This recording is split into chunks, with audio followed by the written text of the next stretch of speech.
Aqui, no caso, o que você tem que observar na transformada Z, a equação aqui, no caso, essa equação é a equação de síntese, né? Você tem que observar que o x de n ele tem que ser absolutamente somável. Então, uma observação importante aqui é que o x de n ele tem que ser absolutamente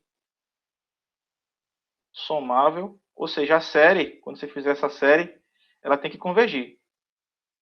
Então, você pode fazer arranjos e manipular a série para ela convergir, certo?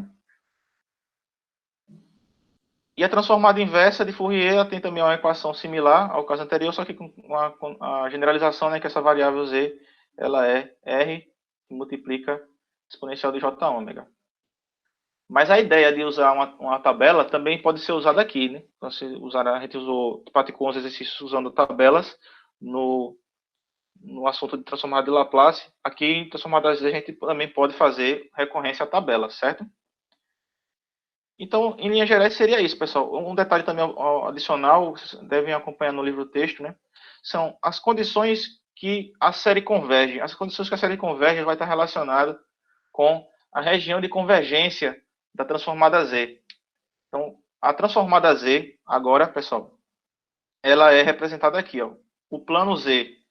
Como é que seria o plano Z?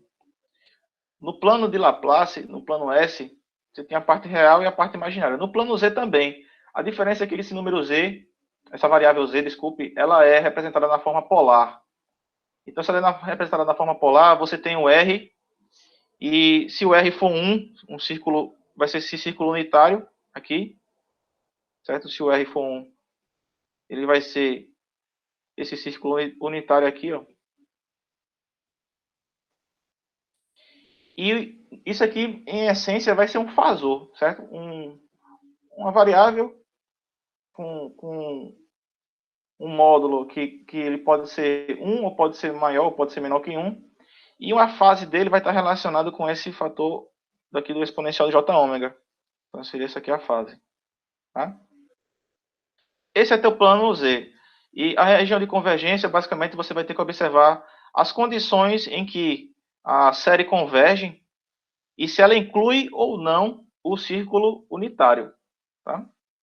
Então, a condição de convergência aqui, as condições de convergência aqui para você analisar na transformada Z, tem que estar observando se vai incluir ou não o círculo unitário. E no caso, fazendo comparação com a transformada de Laplace, a condição de convergência lá era se incluía ou não o eixo imaginário, né? Então aqui, o nosso equivalente ao eixo imaginário é esse círculo unitário, exponencial de j ômega. Seria o limiar da condição de convergência. Então, para esse exemplo aqui, ó, é um sinal de entrada, um sinal A elevado a n vezes o degrau unitário, discreto. Quando vocês fizerem a transformada Z desse sinal, também isso aqui tem por tabela, seria esse equivalente a isso aqui. Mas se botar na definição, pessoal, aqui em cima, se você colocar aqui na definição, o que você vai observar é uma série, certo? Uma série e basicamente é uma revisão daquele assunto inicial que a gente viu, né? As séries de potência, né? Séries geométricas.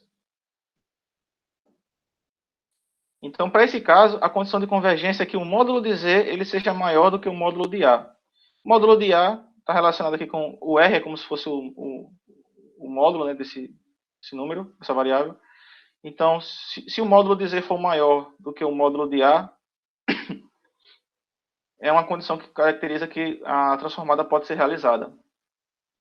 E aí, o que é que você observa? Se o sinal for lateral à direita, que é esse caso aqui, ó, o de N, a tua região de convergência ela vai ser tudo para fora, espalhada aqui, para fora desse círculo unitário, dessa condição em que o módulo de Z é maior do que A. Nesse caso aqui, você considera que o A ele é menor do que 1. Tá? Então, o módulo de A ele é menor do que 1 aqui no módulo.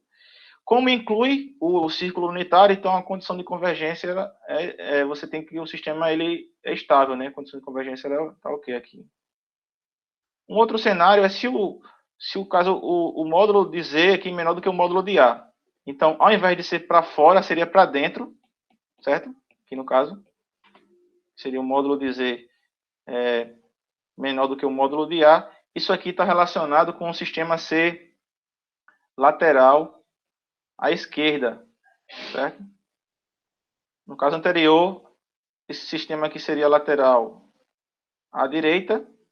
Então, para analisar a região de convergência, você pega o módulo de Z maior do que A, que é o módulo de A, e a região de convergência seriam todos esses pontos externos ao círculo. Destacando aqui nessa área rachurada. Agora, se o sinal for lateral à esquerda, então ao invés de você fazer para fora, você faz para dentro do círculo. E perceba o seguinte, como não inclui o círculo unitário, então isso aqui é um indicativo que o seu sistema, a região de convergência dele não, ela basicamente ela não é estável, né? Não está incluindo o círculo unitário.